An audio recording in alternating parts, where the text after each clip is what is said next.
Good afternoon, Bett 2020. You are sitting in the most global, most exciting, most unusual session of the day.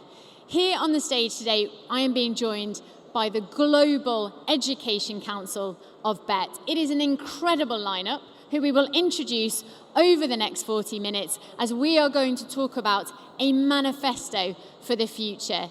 To kick off this session and to begin and explain exactly what's going on here, let us first introduce Jose Papa, who is the chairman for the Global Bett Education Council, and also let me get this absolutely correct, Jose, who is also the co-founder of Trace Academy. Please, can we welcome him to the stage?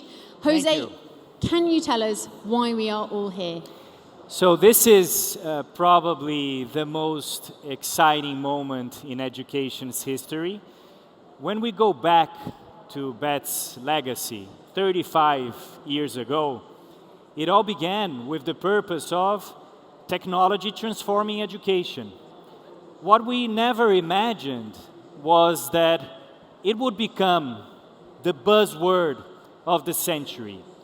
Because with the evolution of technology, we saw the phenomenon of exponentiality, which means that technology has disrupted the world, and especially education, to a level that in 5 years we were more disrupted than probably 50 years. When you think about a classroom, early 20th century, and you think about the classroom now, even in early 21st century, is the same. And technology will shift the groundbreaking viewpoint of what education stands for to a level that we are all excited to wait, because it will be profound. And at Bett, we feel proud that we've been sitting on top of this transformation for our lifetime. The 35-year legacy of this show is around technology on education, way before EdTech became a buzzword. So at Bett, we decided to showcase to the world that we have the responsibility to build something that will lever ideas, thoughts, debates. We want Bett to be a think tank to discuss global education, to transmit ideas, to discuss cases, best practices, groundbreaking changes, expectations of generations, and how everything comes together when we blend human and technology, our very own natures as human beings and technology. And that's why we decided to establish a council with a very proeminent group of powerful voices that come from every corner of the globe, with every possible different perspective, to share on the vision of how much EdTech will transform not just education, but generations really, and our own standing as human beings.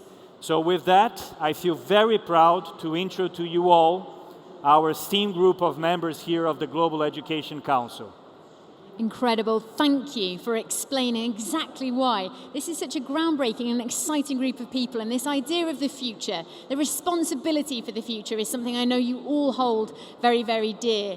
Raya, I mean, you're the co-founder of Our Academy. You are the future generation that EdTech will reach and which Jose is talking about. I mean, what are your thoughts for what will happen in the future generation? What would you like to see? So I think it's important to get a sense of the type of change we're talking about. Due to the law of accelerating returns, in the next 100 years, we will experience 20,000 years worth of human progress.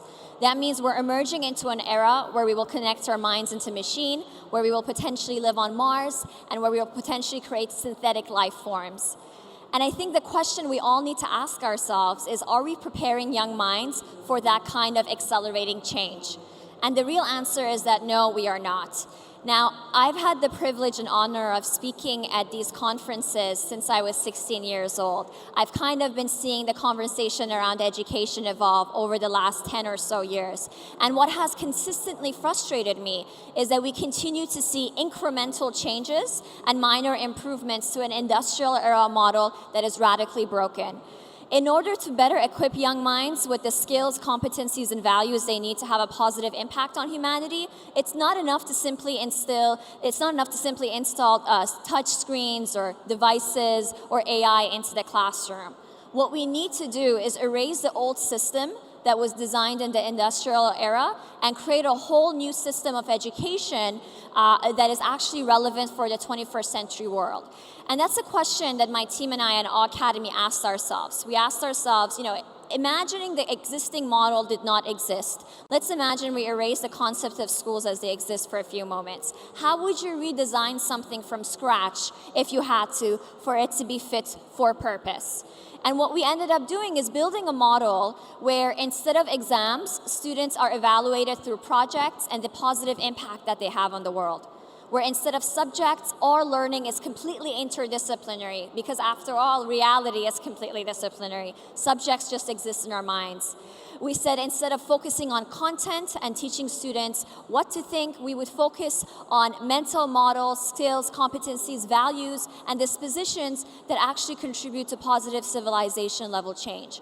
Instead of having learning in classrooms, we decided to focus more on having learnings embedded in the industry itself, in innovation hubs all around the world. So that's what we're working on at the Awe Academy Learning Hub, is actually designing a model that is a complete alternative to traditional system, not just iterating the system as it exists.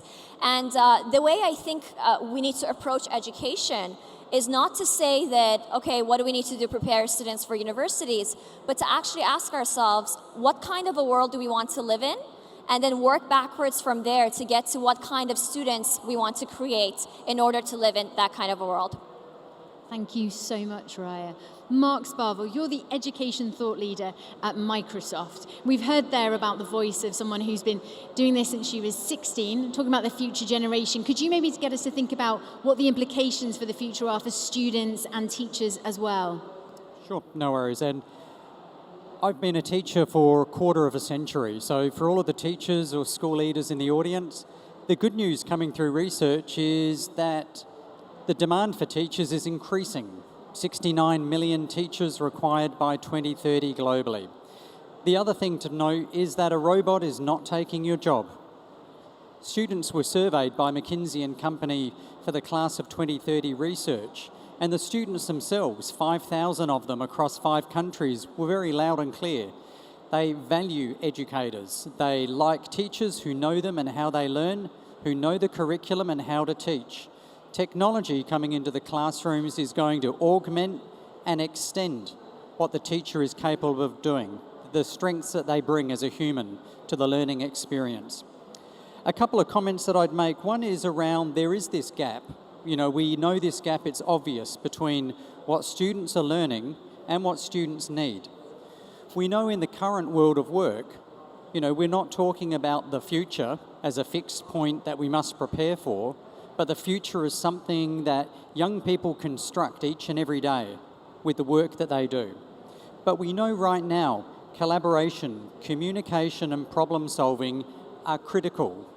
We also know it's through social and emotional learning contexts that those are best taught, whether it's disguised as STEM or whether it's built into another lesson. The traditional skills are still important. In a sense, we're looking at the new future-ready skills. What are the technical skills for a digital future? What are the work skills to manage in getting a job, creating a job, or changing jobs? And importantly, what are the human intelligences? What are the social and emotional skills that will be required? And we know that 30 to 40% of growth jobs over the next decade will place a premium on social and emotional skills. These are the things that at the moment, automation and AI can't accurately represent. One of the things that we did with our research with McKinsey is we asked young people themselves. We asked them to prioritise the skills for their learning. And then we asked the same number of teachers the same question. What was most important? And here's a shocking reveal. They didn't agree with one another. The students were very clear. They wanted to solve problems that were relevant and important to them. They wanted to work together to create and be creative. And they wanted to choose and use technology as part of that meaningful learning process. The teachers noted that literacy and numeracy and solving problems were their priorities. The other thing to note is the 5,000 young people themselves placed social and emotional skills in their 3 of their top 5 outcomes for schooling. So they were very clear. The agenda here is how do we create first-class humans and not second-class robots? What is the part that technology can play in providing immersive learning experiences that allow young people to be fully focused in the learning process, and in doing that, develop these critical skills, the new future-ready skills? Thank you, Mark. What a challenge. First-class humans, not second-class robots. That's brilliant. Eric Abrams, you are the Chief Inclusion Officer at Stanford University's Graduate School of Education, but more importantly, you were nodding throughout most of that talk and taking notes. So can you tell us what your thoughts are on this? Absolutely. I think that Raya said something that was really interesting about how we need an entirely new paradigm to create a new future in terms of education. I'm not completely sure I agree 100%.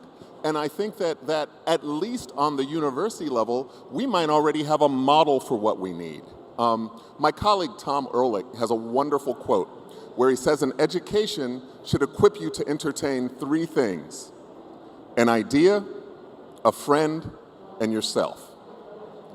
I think that harkens back to the old idea of a liberal arts education, of teaching students about the arts, about fine arts, about history, and less about what to think and how to do things than how to think. I think it's really important that we find ways to teach students to understand science, to separate truth from fiction, whether that's in social media, the mainstream media, to understand fake news. And I think that as educators and as educational institutions, we have an opportunity to really do that. The other thing that I think the liberal arts can do is really foster creativity. The world that we're building and the world that we can see outside of the arena is going to be full of technological improvements to education, the technological improvements to all parts of the world, as we've already discussed. But I don't think that those machines, those robots, artificial intelligence, will ever be able to write a sonata, will ever be able to direct a play, will ever be able to comfort a crying child. And I think those human skills that one learns through the traditional liberal arts will become increasingly important. Thank you so much. I'm suddenly trying to work out if there is a possible robot that could comfort a crying child. But you're right, there is such a heartfelt connection that it's really difficult to imagine sometimes technology could solve every problem. Right. Speaking of which, we next have Dr. Ger Grouse, who is the Global Director of Education at Kidzania. And I wonder, given all your experience with young people, how well you actually feel we can know children? I think it's a real challenge how well we know our children. I'm very fortunate. I travel a lot. I visit lots of places. Wherever I go, I talk to young people, and I ask them why they go to school. And far too often the answer I get is because you make me. I don't think that's a good answer. So I think we need to get to know our young people better in order to engage meaningfully as to why we're doing this thing, what this learning brings, and why we're teaching. And I think at the same time, and also referring back to what was said earlier, I think we need to think about, well, what is the role of the teacher? And who are the teachers? And how do we connect this schooling bit, which is Monday, Tuesday, Wednesday, Thursday, Friday, more often than not? How do we connect that with the experiences that are education? How do we get the children to write their own narrative of the possible and how are we the contributory factors and the leading factors in this. At Kidzania, globally, we hold the anonymized data on 80 million children over a 20-year period. And we look at that data and we try to draw conclusions. So far, across 6 or 7 countries, we've looked at 600,000 youngsters, aged 4 to 14, and we looked at what is the first job they choose to do when they come to a Kidzania. And then we looked at the analysis that said, well, which country are they from? Are they 4? Are they 14? Are they boys? Are they girls? Are they rich? Are they poor? Are they black? Are they white? Are they urban? Are they rural? And you begin to draw conclusions. And those conclusions we offer. And the reason we offer those conclusions is because I think we need to get to know our children better just than from schooling. So I'm going to give you something to take home. Almost all stereotypes are set at the age of 4. Pilot activity, 95% boys. Cabin crew activity, 95% girls. At the age of 4. There's almost no change between the age of 4 to 14. So there's questions about STEM and role modeling and those things. I've got 2 girls. Almost all girls globally choose activities below the age range. 8-year-old girls choose 6-year-old activities. 8-year-old boys choose 9-year-old activities. And then the final one is children can only aspire to what they know exists. So if you're from a deprived background with limited life experiences, your choice will never be, your first choice will never be the aeroplane, it will never be the operating theater, it will never be the television studio. So the role we have with many, many other out-of-school learning experiences is widening horizons, twitching curtains, fanning curiosity, and connecting that with what brilliant teachers do in school. So in a sense, we're all teachers. And in a sense, the teachers we currently have need to be our leaders of all the other teachers. And I think if we get that fixed a little bit, then we have a chance to put our kids in charge of their own destiny. Because actually, if I look at the world around me, my generation hasn't done that brilliant a job. So I have to be confident that the kids can do better. And that's kind of it, really. Thank you so much. That's such an important message, that children can be the author of the narratives in their own lives, but there have to be so many options available for them to be able to choose from a wealth rather than a very narrow path. Thank you so much for repeating that message. It's so important. Next up, we have Claudia Costin. And Claudia is from the Centre for Excellence and Innovation in Educational Policies. She's a former Minister of Education from Rio de Janeiro. And Claudia, we've been talking so far about children as if they perhaps all similar and all have the same opportunities, but actually there can often be inequalities, particularly around technology and more broadly, that come into play here. Could you maybe talk to us about that a little? Definitely.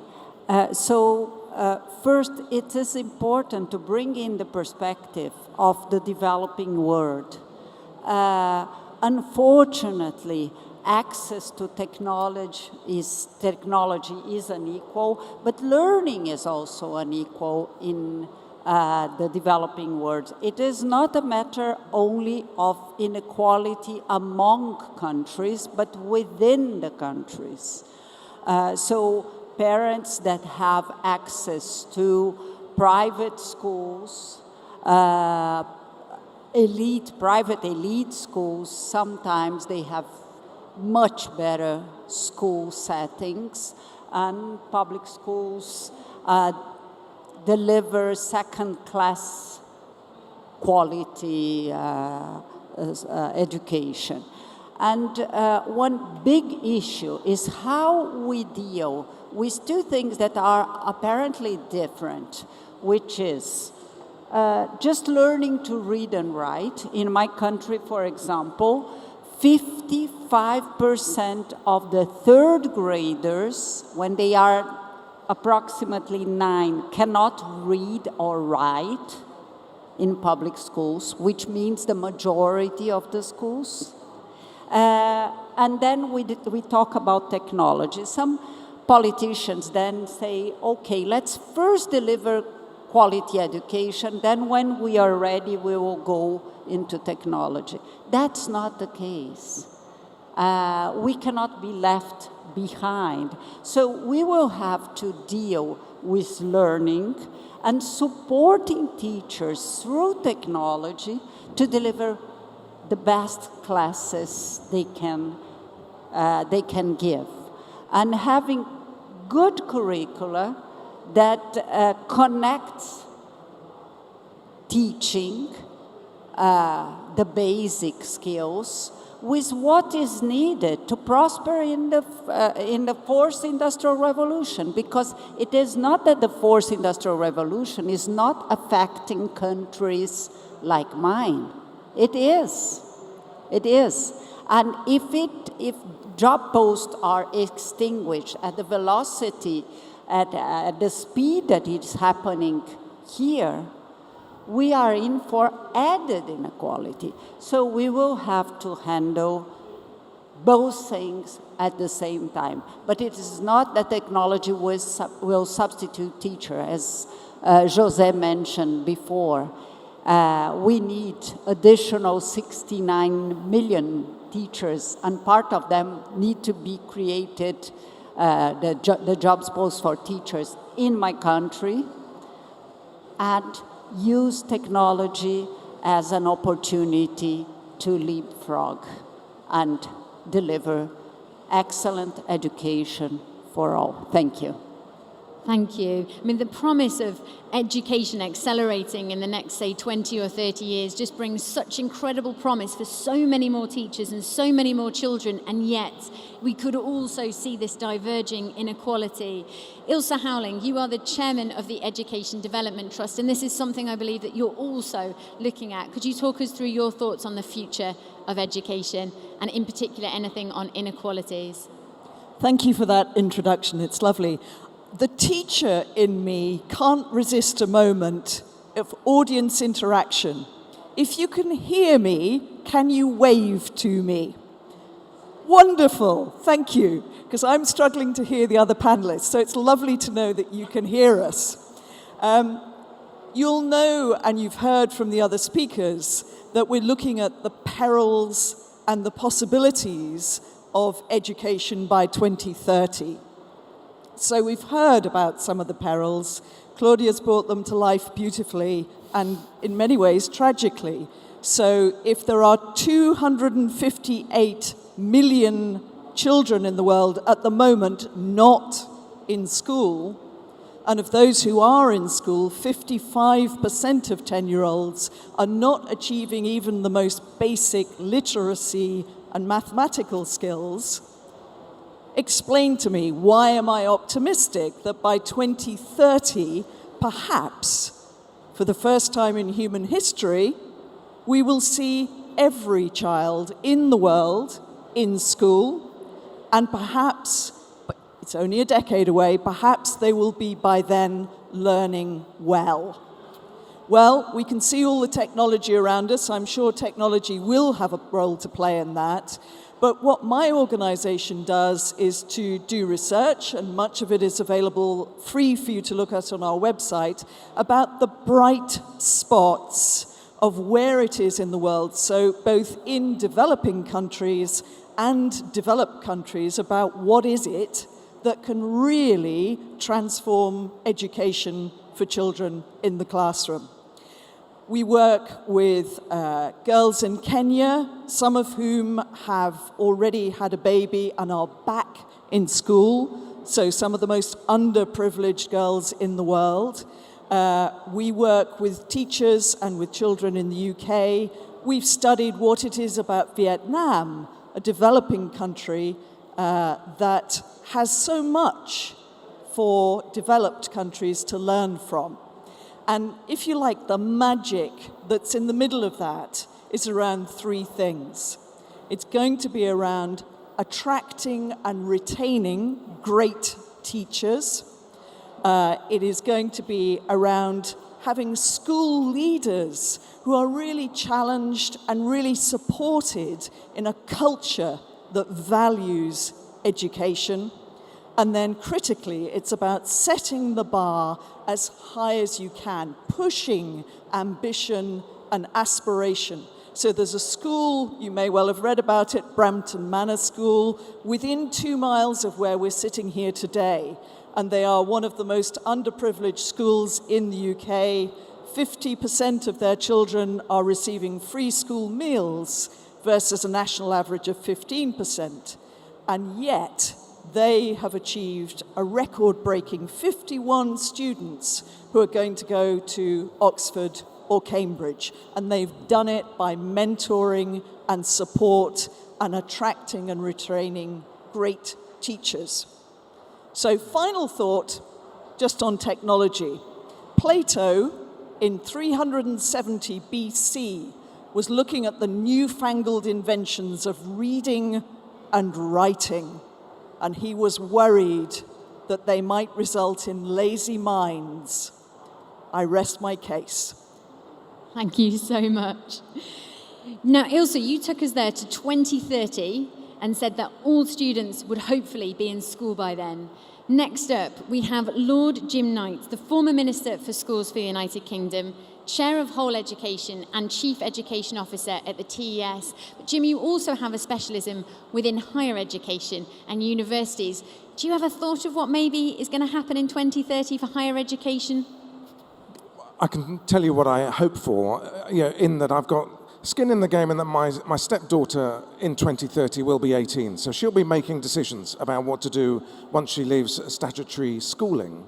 And my sense is we have a school system that she's currently in, which is designed in aspirational terms, as we've just heard from Ilse, all about university entrance. As a proper middle-class parent, I should be pushing my child to get into the greatest possible university. That doesn't work for everyone. That's not appropriate for everyone. And if that's the basis of the design of our school system, it's rapidly becoming out of date, not just because universities are now hideously expensive and we're going to impoverish our children with debt, but because the world of work is changing. And when I look, for example, in the US, I look at companies like Starbucks and what they are offering anyone who's been working at any level in Starbucks for more than 3 months in terms of paying for degree education in Arizona State, or what AT&T, another huge employer, are doing with other university providers. And I see more and more employers wanting to grow their own and embed higher education learning in the grow your own experience. I see the growth of degree apprenticeships here in this country, and I'm thinking to myself, that's where we need to be going with universities. And their business model will collapse. We'll start to see 1 or 2 going out of business between now and 2030 here in the UK. That'll be a catastrophe for the towns that those universities are in, because they're big real estate players. They become property developers more than they're brain developers in some places. But beyond that, if universities can start to work better with employers, helping them grow their own talent, have shorter degrees, have, yes, immersions in campus, but earning as you're learning as being something of the norm, then I feel really optimistic for 2030. And then, finally, I would say, I would chase after the degree apprenticeship for teaching. I want one of your careers to be teaching. You're going to have many careers. One of them should be teaching. But I shouldn't require you to go to university for a year and stop earning. I should be creating a pathway for you in school to be able to train and become a qualified teacher. We should have brain developers for teachers. That's what it sounds like. Brilliant idea. Universities can really grasp this in the next 10 years. There's so much opportunity there. And if they can help bring teachers to the fore, then that is a great thing to do. And Mary, if I can now introduce Mary Ashen, who is the principal at Ghana International School. Mary, I know that teachers and their development is very, very close to your heart. In fact, I've been told that Mary is developing the hashtag Who Taught You. Can you tell us a little bit about that and your thoughts for the future of education? Hi. Hashtag Who Taught You was developed just last year when we started asking teachers, our own teachers, who taught you? And knowing that if I were to ask everybody in this room, who was your favorite teacher and who was your worst teacher, somebody immediately comes to mind, and definitely for different reasons. But we keep coming back to the fact that who taught you is really important. That person who is in the classroom, designed ostensibly to guide your learning. And all the technology cannot replace that human being in the classroom who is meant to create a safe environment for you to learn. And so for me, in 2030 and the years beyond, I'm thinking about well-being of students and well-being of staff. About 15 years ago, I was teaching a grade 11 class, grade 11 chemistry. And everybody, the class ended, and as you do at the end of the day, it was the last class at the end of the day, you're thinking, I can't wait to get out of here. And the student just seemed to be lingering, so I said, what's the problem? And he said, I just want to ask you a question. I said, sure, I thought it was a chemistry question. And he said, why do you teach us like you don't want to be here? And that cut me to the core, because I thought what was happening inside of me could now be seen on the outside. It was a bit like a Dorian Gray movie. And that scared me a lot. And I started thinking, if I'm not happy, what about the students that are in my care?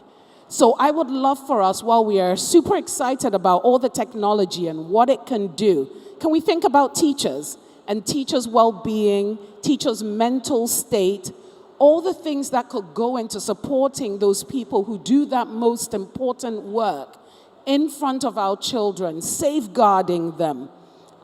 I would really hope that we can put a lot of focus on that. Thank you so much, Mary. Vikas Potas, you are our last speaker. You are formerly from the Vayaki Foundation, and can you tell us what your thoughts are, maybe on a system level, for how we could change the future of education? The clock says I have 3 minutes and 15 seconds. I have a very simple view on this. When we think about education, we quickly come down to the school. We quickly come down to talking about the teacher. And I think teachers make the biggest difference in a classroom and in an education system. However, at a system level, I think the world needs much better political leadership. It's as simple as that. If I just take the UK as an example, and Claudia and I have actually discussed this at great length with former education ministers, the average tenure of an education minister in this country at least, and I know Jim is here, in this country is no more than 22 months. No more than 22 months. Now, when we talk about 2030, 10 years' time, we're going to have 4 education secretaries in this country who are responsible for this system, who bring their entire biases, preferences, ways of doing things. I mean, you've got such a mammoth system. How is this going to work?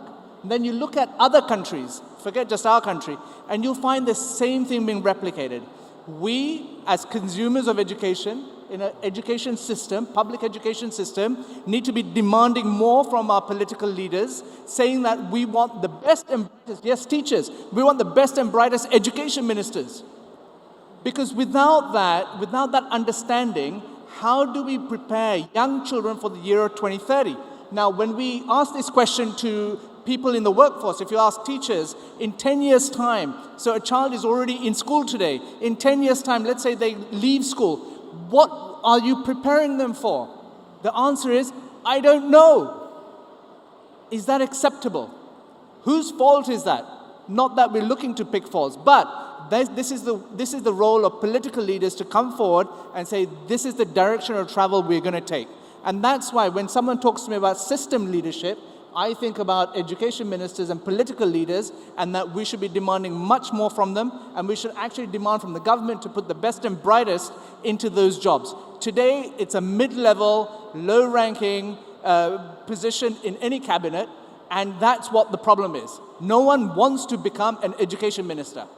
And that's what we need to look at when we talk about the status of ministers, and to make sure that they enjoy the same kinds of status as, say, a finance minister, a home minister, or those kind of jobs. I'll stop there, but at a system level, that I think is the biggest thing that we can do.